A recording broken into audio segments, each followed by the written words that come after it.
Welcome back to Let's Not Sugarcoat It. Season 3 is here and we're excited to dive into the core of communication, relationships, and leadership. We're your hosts, Bella and Lee, a husband and wife duo with a successful business helping couples and organizations get it together to play a bigger game and elevate their relationships and performance. We believe in keeping it real, so each week we'll bring you incredible guests, entrepreneurs sharing their authentic experiences, along with episodes featuring just the two of us tackling the tough topics. So, if you're ready to enhance your connections and sharpen your leadership skills, you're in the right place. Let's get started. Welcome back to another episode of Let's Not Sugarcoat It. Today we have Angel Collins in the house. Hi. She is a top 1% real estate mongrel producer. She has reached over $100 million in sales in 4 years. Yeah. 8 years ago, though, you were in the military. I was. And that changed and shifted your life. And now you have your shit together, taking over this industry, taking over this town. Tell us a little bit about your story. So, okay, wow. Hi, thank you for having me. So, born in East Cleveland. I'm a Cleveland girl, Midwest girly. My background in childhood was just something that was a little bit more traumatic, dysfunctional. So I was definitely, looking back sounds crazy. I was not, I was just such a problematic child, no direction, getting in trouble. I just didn't have the right influences. I was not in the right environment to flourish. And so I remember thinking when I was a teenager, this is not what I'm destined for. Since I was a little kid, I just knew I was not destined for this. This was not, the cards I was dealt was not what I was supposed to be doing. And so, but I also knew what I was terrified of is if I turned 18, what would happen if I had freedom in that space? At 17, I was emancipated, so I could join the Army. So while everyone else was preparing and partying for their senior year, I was in boot camp, changing my life. I was like, what other way to get out of our environment that, I don't know, I just think there's no better way than to serve our country. So that was my route, and it changed the entire trajectory of my life, the discipline, the structure. I became a sergeant at 20. Wow. I was overseas. We closed on the Iraq border. Then we were in Kuwait and Bahrain. And yeah, the rest is history. It opened up my world to also understanding that there was just so much more to life out there than what I was known, what I saw on TV or in my backyard. Yeah. And what an incredible awareness to have at such a young age to make that conscious choice to leave the environment, because a lot of people are victims of their circumstances, right? That victim mindset, but you saw that this isn't what you were meant for, and you took initiative and you enrolled yourself in the Army, and then now you're here and you're competing with all the men in this industry and women as well. I'm not saying that, women do not compete, but, to be top 1%, what dedication it had, you had to have to get yourself there. Can you talk about what your process was? Oh my, yeah.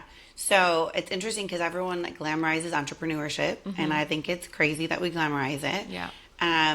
For me, so I graduated from Pepperdine University. While I was in school getting my bachelor's of science of management in business, I had my first child. I was pregnant with my second. Actually, at graduation, I was pregnant with my second.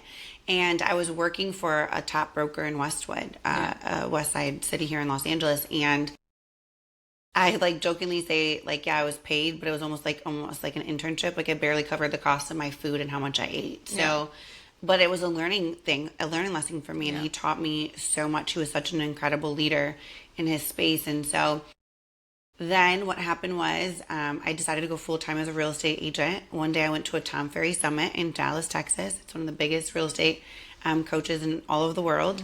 And I realized that I was really comfortable because my then partner, my kid's father, my ex, was paying for my personal expenses. Never was he paying for my business when I decided to go into real estate, but he was paying for me to live a very lavishly life. I didn't have to work, you know? I knew it was on my heart that I wanted to build something for my kids to have a legacy to take over and to inspire women all over the world. But I was really comfortable, and I don't remember who it was that spoke at that summit. I came back and I said, that's it. Like, cut me off. Yeah. Don't help me. Like, cut me off. Don't give me a penny. Like, I don't want you to be a cushion for me. I'm going to do this. And if I can't do this by myself, then I'm not meant to be in the business. Yeah. And so I went all in. And that looked like, I don't know, 20-hour days. Mind you, I'm like breastfeeding, pregnant, have my second child. I decided to go full time. I think my son was 6 months, or 4 to 6 months, my second son, when I decided to go into the business full time and just be an entrepreneur on my own. And so it took a lot of trial and error. I will say I worked probably 20-hour days. At one point, we converted my garage into a woman, like, girl boss office. Because I'm like, how am I going to launch a real estate business, be a mom, breastfeed, take care of my kids? At the time, I was even making, like, all natural food. Like, all the things you're supposed to be doing that they're telling you, if not, you're a terrible mother. So I was like, okay, if I'm close enough to home and I can work from home most of the time. And my kids were really involved. Like, I was baby wearing them. I'd have one here, one in a stroller, one here, one baby wearing on my back. I think the first 4 years of my career, maybe 3.5 years of my career, I was in, like, leggings and sweatshirts and T-shirts and, like, praying that my breast milk wouldn't leak. Like, it's crazy, like, things that you just don't even think about. Yeah. And I didn't take a commission check I didn't take a salary till last year. Yeah. So I'm like, I just entered my 6th year full time in the business.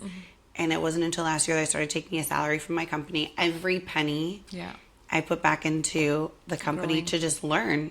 No one teaches you. To sell a house is one thing to learn.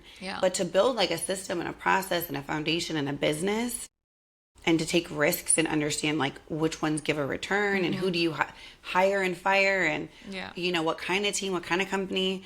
There's no playbook for it that works, especially if you're a mom. Like, I was trying to adopt for a long time, though. Like, when we talk about, male versus, like, male, I don't want to say male versus female, but the difference between a man and a woman, it wasn't until recently that I realized I was adopting a corporate man America style business and mentality.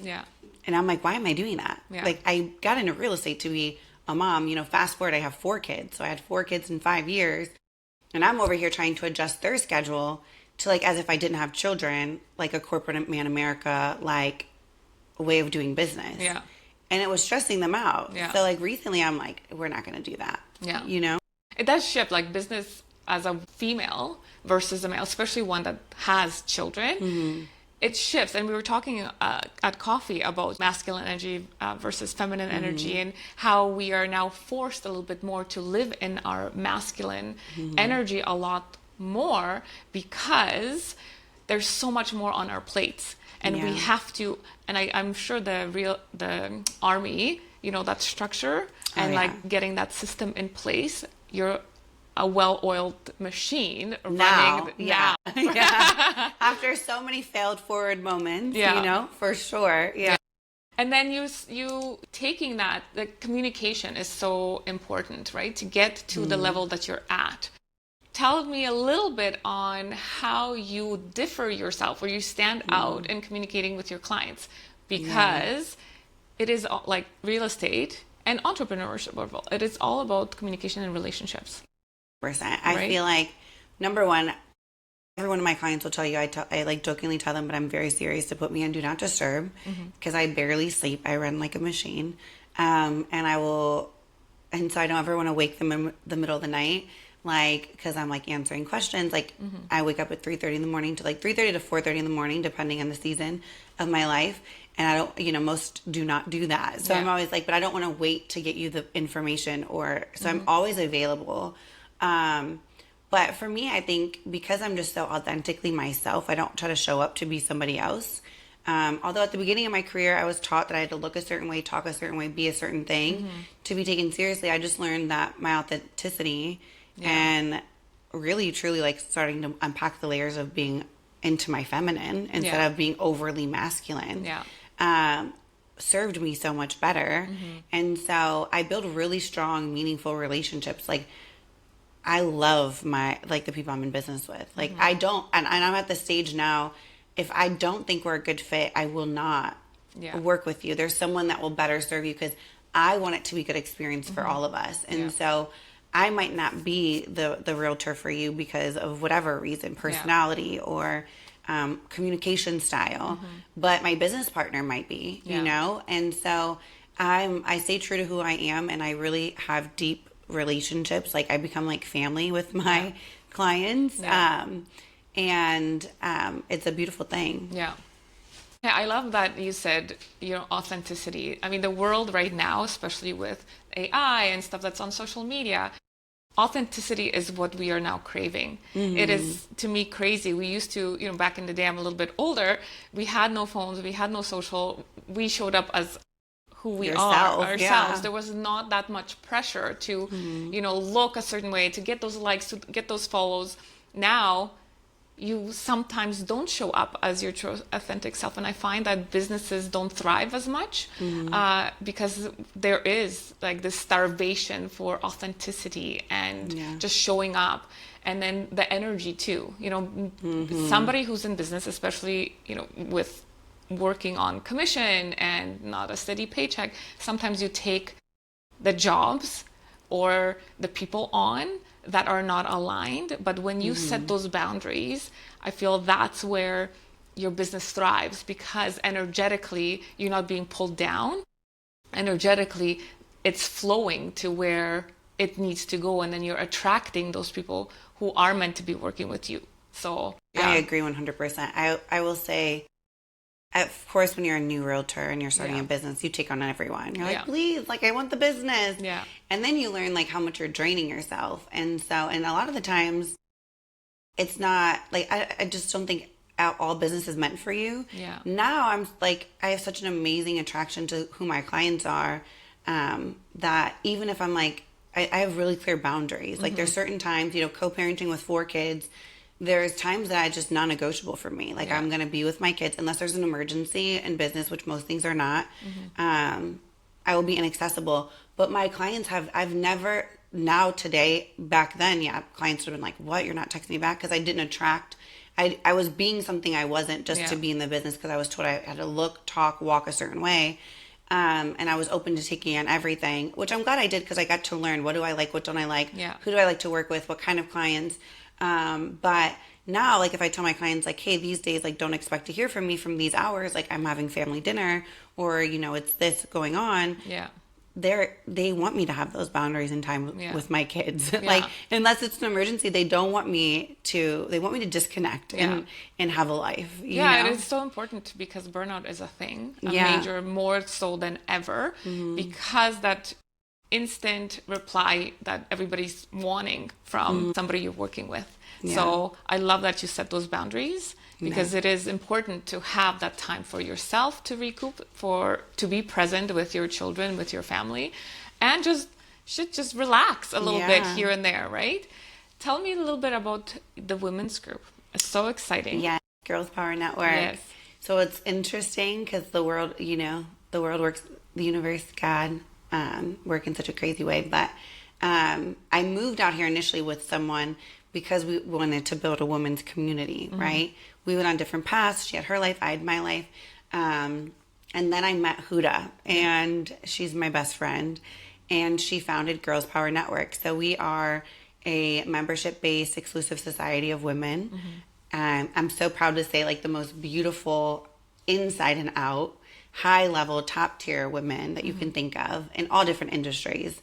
Law, med spas, healers, influencers, investors, real estate, and it's a safe space for us to come together and really support one another and create collaboration over competition, and show what it's like to be truly like someone that supports and collaborates and doesn't compete. Because people at the top don't compete with one another. There's no competition. Like, what's meant for you is yours, and what was not meant for you was supposed to go to someone else, you know? So Huda founded Girls Power Network, and I stumbled across it. I actually was paying for my membership for, up to a year without even attending anything, because I was in a darker season of separation and figuring things out. And one day she's like, we need to meet, because, and then she asked me, like, you've been paying every month, like, for what? I was like, Yeah. well, I really believe in what you guys are doing. She's like, you're not coming though. And I was like, I had to make sure my energy was aligned to show up in this space the right way, you know? And so, but what I learned is it's a beautiful thing when we join forces. Yeah. And you see so much on television these days of like women bashing each other, bringing each other down, competing, whether it's your career, who's a better mom. For men, it's disgusting. It's really ruined sisterhood. And we're completely opposite of that. Because like you said, women have been pegged against each other because we've had to compete in a male society. Yeah. You know, when we come into the workforce, we are told to be like the men energy. You said that before, right? You had to show up a certain way. You were competing with yourself because you were running a business that was tailored to a corporate male dominant. My coaches were men too until recently. Yeah. It wasn't until recently I got a woman coach. And Yeah. I'm like, well, duh, that makes sense. She knows what it's like to be an entrepreneur and be in business and have kids. Yeah. That's who should be leading me. Yes. You know? Yeah. Not like, listen, I also have a coach that's a man too. Yeah. He serves in a different way. But yeah, we're brought into these spaces and we're like pegged against one another. In every aspect, you know, what does your family look like? What does your career look like? Yeah. Are you more successful? What do your looks and beauty look like? We're even competing on beauty standards these days. And it's so gross. Yeah. No, it is quite the world to be navigating right now as a female entrepreneur, because there's so much pressure to be, like you said, certain ways. So when you are, because now you have a team that you're building. So how, and you said to me that you're bringing in male energy. So how are you navigating leading in your environment, and how are you leading differently as a female boss that is mentoring others that are coming into your business? Well, that's a good question. So interestingly enough, I am in all women's spaces. Everything I do happens to be dominantly women's spaces. I have to say, though, because I get this common misconception, because there is, in my opinion, a toxic feminist movement that hates men or wants to strive to be like a man. Yeah. I have no desire to be like a man. Yeah. I don't hate men. I love our men. I think there's so much synergy in the energies together. So I have a lot of business partners that are men, or I even one of my main coaches that's a man, and he's great. But I do believe that we need a space. And I do believe that while we're still navigating true equality, and when I see equality, that doesn't mean like I want to carry my own bags and open my own door. I mean like we have each other, we have roles, but like we get paid the same for the same skill level, that we're recognized and respected, and we have, you know, we're treated just like our male counterparts are, obviously because we deserve it and we're earning of it, not just because it's entitled.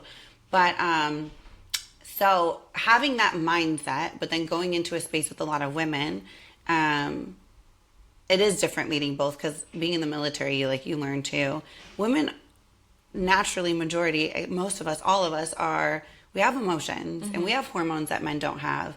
And so, and a lot of us, I hate, like, I think one of my superpowers is being around women that have never had true sisterhoods. And then they almost think I'm fake at first. Like, could you really be this loving and kind? It's like almost like it doesn't seem real. Yeah. Because they're not used to it. Like that it comes with no objection, and I don't have any reservation or motive behind it.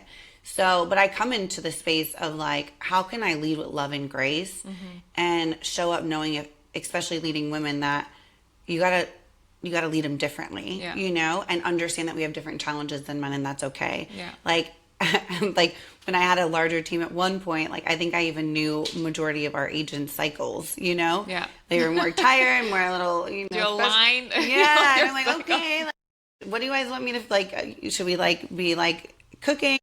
What do you want me to bring? Like, you know, we're just more soft and in those times of like being a little bit different. And it's okay, you know? I don't want to slay the dragons that men slay every day.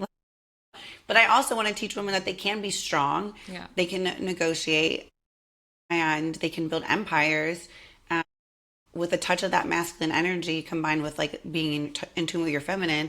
I think it goes such a long way. I think when you're in your masculine too long, you lose your feminine ability for your intuition. That's, I feel like, when you're starting to make mistakes, because you're getting into business ventures that are not meant for you, because you're not listening to what is truly meant for you, because we're in there for way, way too long. I also think, like, to piggyback off that, is like when someone's in their from my experience, when women are in their masculine for so long, it's because they're coming from a place of survival. Yes. It's because they have to be strong. It's because they have to show up, because they didn't have someone doing that for them in those areas. So, and I think nothing is beautiful about coming from a place from survival. You know, I don't think that you energetically align with anything that is overly abundant for you when you're coming from a place of survival instead of abundance. Yeah. And that energy shows too when you're doing business with somebody who's really desperate to get that business. And how important is it to have a partner and lean on your community? So I think that's what's really important for women, is start leaning on each other. I agree. Versus, like we talked before, being in competition. Because we can accomplish greater things together than individually, because we lost a bit of our sisterhood. We used to do circles, like when you're looking back in history, we used to hang out, we used to sing, we used to chat, we used to help each other, right? Kids were running around while we were doing whatever we needed to be doing. But now it's like, well, that's been taken away from us. And slowly but surely, I think there is a global awakening. I do believe that too, where we're becoming a little bit more conscious and aware of, okay, we are coming home to ourselves. We're coming home into our feminine and leading with that, leading with more compassion, leading with more understanding, leading with the whole, arms around you. My girlfriend says, you build a table for everyone, then they will come. And if there is no spot for you, you just build your own. A hand up, not a hand out. Right? So I agree. And I feel like I'm super big on having a village and community in every space. I think it's so important. We can't do it all by ourselves.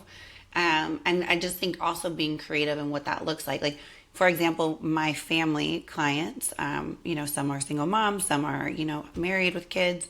I've even, because I don't really have the bandwidth majority of the time to do open houses on the weekends, which is a huge thing for real estate agents to do. So instead, when I have clients that are looking to buy houses, I offer for their kids to come to my house. Well, I set them up for their showing days to go be able to see 10 homes without having to worry about their kids getting stressed out, and, just creating support in creative ways and understanding what people need, for both men and women, but especially for women. Like, we just need to just be more open-minded about what sisterhood looks like. And I do believe we have to check ourselves, because, like, sometimes, like, just because it's ingrained in you, like, you're automatically, like, comparing. And as soon as you start comparing, it doesn't come from a place of love, in my opinion. And I think that, I don't know, my most fruitful partnerships and business ventures have all been out of a labor of love. And I love what you're saying about becoming more creative in how you support your team, because we do need different support at different times, especially, you said you're a single mom, you have 4 kids. You cannot operate as a executive male who has no responsibilities except just to go to work and come home to everything being done for them, right? So I think that's where the leadership is shifting. That's where companies are going to grow, are those who are now embracing, because I'm a little bit older than you, so I'm stepping into my perimenopause stage, and I find that a lot of women are now leaving the workplace because we're just told to deal with the shit, just deal with it. So we're losing the wisdom. We come with a lot of wisdom as we age, but now companies are letting that go because hormones, that, so many life changes. And if we actually look at human beings as human beings, not human doings, there's going to be such great movement towards that compassionate leadership, getting things more done. Because you put a mother of 4, like you said, you are, into a space, she will do a lot more in 4 hours, 6 hours than any guy 100%. that has, even for 16 hours. It's interesting because I always say, like, if I were to create a company, I think the first person I would interview to hire would be a mom. Yeah. Because your home is like a corporation, right? It's an organizational chart and structure, especially if you're a really busy family and your kids are, like have schedules like mine. Like even we were at a team meeting yesterday and I'm trying to maneuver where my kids are going to be, like, okay, who's staying at Nana's before they start school? I have to do this. I have this meeting. I have to go here, this open house.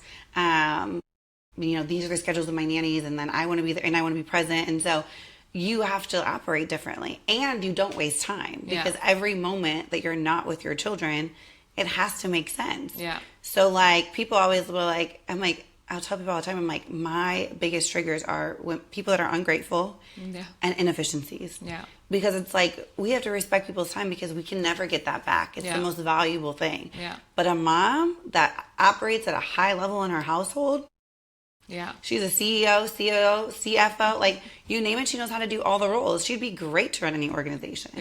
Well, that's because we run organizations at home before, right? Yeah. And then some. Yeah. So do you have anything in place for yourself? Because I know in my home, certain tasks are just not worth my time because we also sometimes try to control as women in leadership, also like entrepreneurs who have been reliant on themselves to be doing all of it. What do you do to take some of that off of your plate to buy back some of that time so that you're not burning out? That's good. So I'm a queen of delegation. Like I don't know anyone that delegates better than me. So I have an amazing business partnerships, first of all, in everything I do. They complement me in ways, and like not all of them actually are in a very different season of life. Either they don't have children or their children are grown. So it's like our commitment levels and time availability is different. So that also offsets and helps. I have an amazing support team in my business that help me. I don't know what I would do without them. Like I lean on them for everything. Like even like Sabrina's in the Philippines and she'll sit on calls and wait for a doctor to get on a virtual appointment and then call me to tell me to get on so I can make my time maximized, and then at home I have, it's not always been this way. I didn't get my first mommy's helper until I was pregnant with my fourth and building my team. But now I have, an amazing village at home too. So much that they do so much for me. And I think at one point I got so used to it and entitled, if I'm being honest, like spoiled by it, that now I feel like God has been repositioning my heart to come back and see how I can serve them. So I'm like learning how to do laundry again. Like, not because I have to, like they're amazing and I don't need to, but I want to show them like acts of service to show them that I care and I want to be in these spaces with them. But I wouldn't be able to do that if I didn't have time from everything else being delegated off my plate. Like Girls Power Network, I wouldn't be able to be an executive director and helping with that and propelling that mission forward and launching podcasts and writing my first book if like I didn't have the most phenomenal people behind me. Like, Angel, how can I help you? Yeah. What can I do? How do I take this off your plate? At one point, we were hiring for director of operations over and over and over again. We finally figured out who we needed and what role. Yeah. But my business partner, Emery, was like, maybe we don't hire a director of operations. Maybe we just hire you an executive assistant that's like attached to you, like your shadow. Yeah. Because you have so much going on. And if you could just have someone support you, then our business will thrive. And like, that's how selfless the people in my world are. Yeah. Like, how can I serve you? Yeah. And I want to come from even a better, like, I think I do that, but because I'm so busy running around all the time, I don't get to show the acts of service all the time. So I think I'm in a season of like, because I'm the queen of delegation and I have a little bit more spare time, I want to come in and show everyone that's like really believed in me and loves on me and is a part of my success. Like, what can I do to show you how much I'm like, you mean to me, you know? Yeah. That's awesome. That's amazing. Yeah. And that comes from the heart, but also comes from the fact that you relinquish some of the control. I had and it's hard as a Capricorn, type A. I used to say, like, listen, if you're listening, like, my best advice is, and I'm really good. Like someone asked me the other day when we were at lunch, like, were you trained on operations? I'm like, no, I learned it the hard way. I trained myself. I went to Pepperdine, don't get me wrong, but I don't think anything prepared me for building a company. And, but it was so hard for me to let go and delegate initially because I thought I was really good at all things. Yeah. And then I started learning, once I started delegating to the right people, I'm actually not that good, you know? Yeah. So yeah, that's what we tell our clients is like, you are stuck where you are because you're running everything. Yeah. You're not allowing, and you're not going to be good at everything. So find what you are good you could at. have like a talent in these things, but then when you open up the doors to say like, I'm ready to receive the person that would fulfill this space better than me. You're like, dang, I wasn't that good. Like I was good. I got us here. So if you're watching, like, be ready and be ready to receive someone that is even better than you. Yeah. And I think that's also a big thing too. And I think where women and men differ, it's hard for us to start asking for help. But I think once we do and we get comfortable with that, it's a beautiful thing. But I don't believe that we have an ego. Like a lot of men carry egos in their business. I don't see that as much with women. I think we're more humbled. I think we should have a little bit more pride sometimes. Like, damn, I'm really good. Yeah. You know, I'm a boss bitch. Yeah. You know, like I'm good at what I do and I'm ready and I'm like, and I'm like totally overqualified for this position. We don't tend to ask for things because we just feel intimidated. Men go out there, and the reason why I believe that they truly get paid more than us, other than the majority of the reason, is because they will ask for what they want. We're not taught to do that. We're taught to be, you know, gentle and loving and kind, and like we're taught to be servant. Yeah, and serve and not ask for things. Right? Be and a like, good girl. Serve this, serve that. Right? Yeah. Take care of everyone. You're too nice, ask. like you're flirting. If you're too assertive, then you're a bitch. Like it's just like these stereotypes. So, so I feel like that's the other thing too, is like being a woman in business and like not having an ego. Yeah. And just knowing like that is like will change your whole business. Yeah. I love what you said, ask for what you want, because I used to focus on the things I didn't have, and that's where my energy went. Once I shifted that language and my mentality, I'm like, okay, I'm just gonna start asking for the things I want. All the doors start opening, you know, opportunities were left, right, and center. And then we created that plan, 3 months, 6 months, 1 year, never more, never less. No, I love that, because I'm in that phase too. Now that I've been open to receive, like I'm always like, I receive, you know? Yeah. Like even everyone asks me like if I'm dating, I'm like, I'm not dating. However, I have a letter to God. Yeah. And I always say, God, in your timing, I am ready to receive. And it's the whole letter, like every category in a man. But like, so even like that, like in every area, if you just come instead of a place of lack, but it's coming from a place of intention, and you're like, I receive, I'm open to, like, you know, because truthfully, like I'm a spiritual Christian. I feel weird even saying Christian sometimes because there's just so much bad done in the name of Christianity. But I believe that I co-create this with God. Like He knows better. But like people are like, how do you believe in manifestation in the universe and you also believe in God? I'm like, well, like in my mind, God created the universe and He also gave us power of our own thoughts, which are so amazing.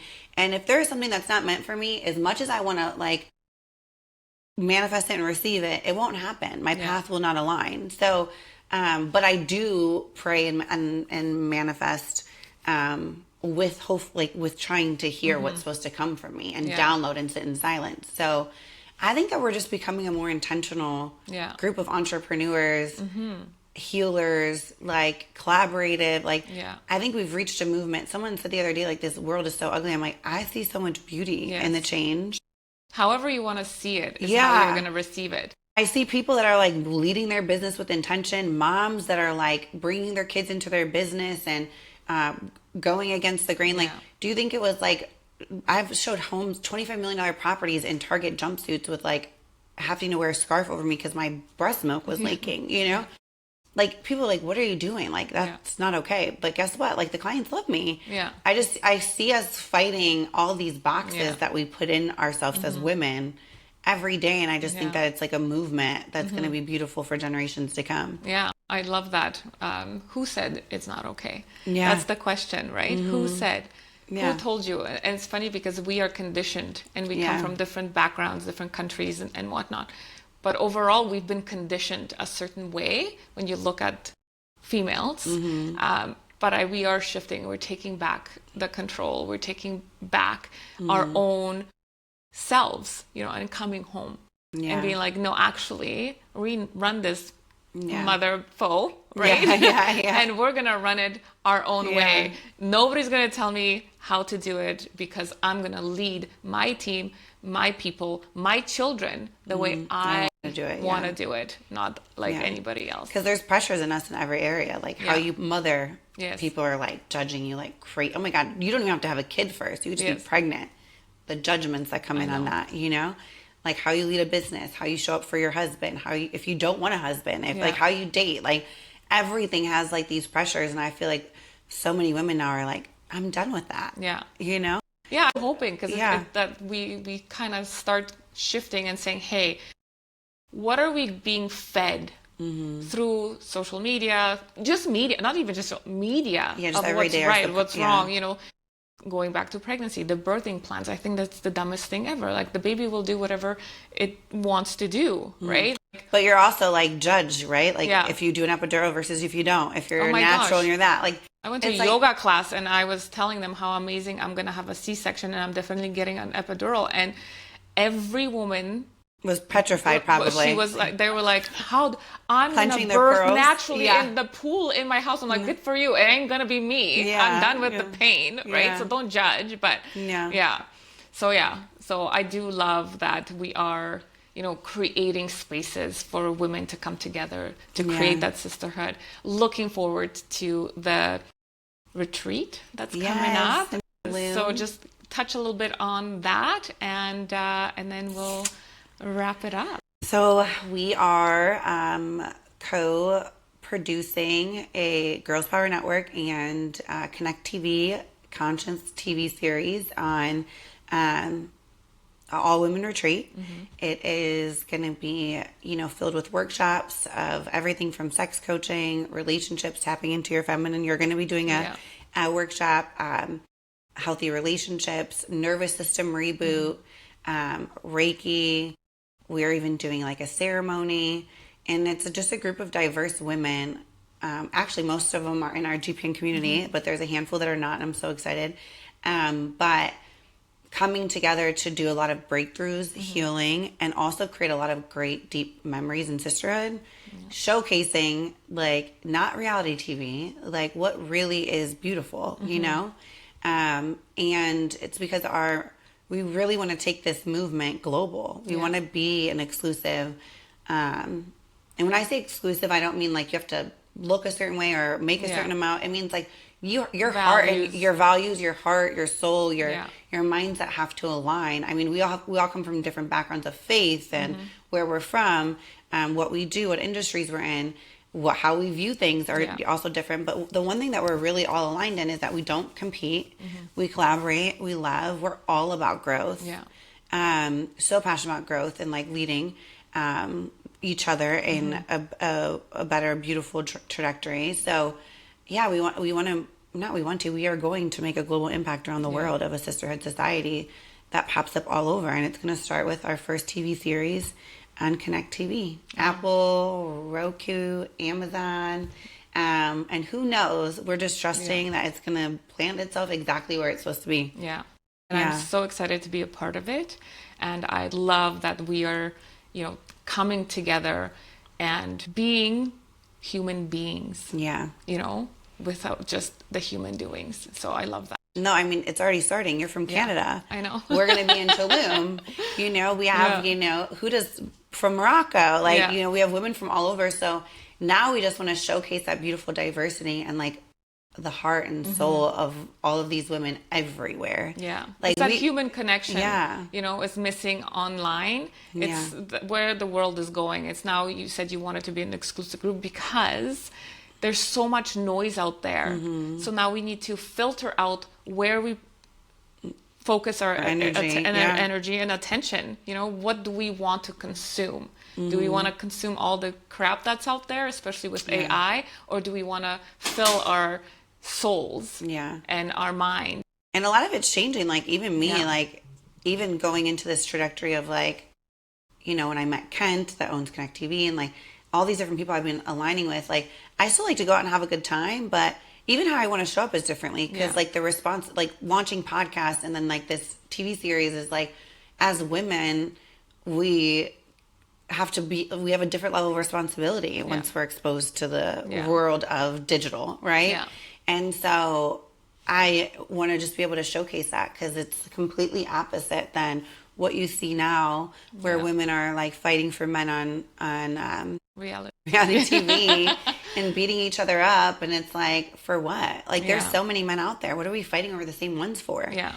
So I'm excited to be able to like meet these like-minded individuals and have, even like I said, like I love our guys, like even having someone like Kent that isn't a woman but loves to respect women and honor them and uplift them and showcase them in a certain light. I think that's the beauty of the masculine and the feminine. And that's how you attract those energies, because Kent came back into my life not too long ago, and it was through being that open and shifting. It's like, what do I want to manifest in this world? Who do I want to attract into my circle? Being so selective of who you allow in. So I'm also super grateful for Kent and Connect TV and putting us together in this space and just moving and shaking the new era of what it means to be women entrepreneurs and just women in this world. Yeah. So, and I'm grateful for you for creating this space to be able to have this conversation, and I can't wait to go deeper into like your coaching on our retreat and share more about that. Yeah. And awesome. Yeah, this has been a wonderful experience. So where can people find you? Angel Collins. Unfortunately, I know it sounds like I'm the one and the only, but there's a lot of us. So Angel Collins __ on Instagram. And from there you can find everything I'm doing. Podcasts, my sons, the Vartanian brothers. They're going into the digital space too. It's very interesting as a parent in LA. But yeah, I would love to connect with you. I'm here. Like, my DMs are a fun place of questions. So if you have any questions or you want to connect, especially if you're a woman, I'd love to have like a sisterhood. And if you want to know what's going on with our Girls Power network movement, like, please like reach out. Yeah. Okay, well, we'll link all that in our description. And until next time, thank you so much. Bye. Yay. We hope you enjoyed today's episode and gained valuable insights to elevate your life and business. If you found value in our conversation, spread the love. Share this episode with family and friends, and let's grow this supportive community together. And don't forget to like and follow us so we can reach more amazing people just like you. Until next time, remember, let's not sugarcoat it. Keep it real, raw, and unfiltered.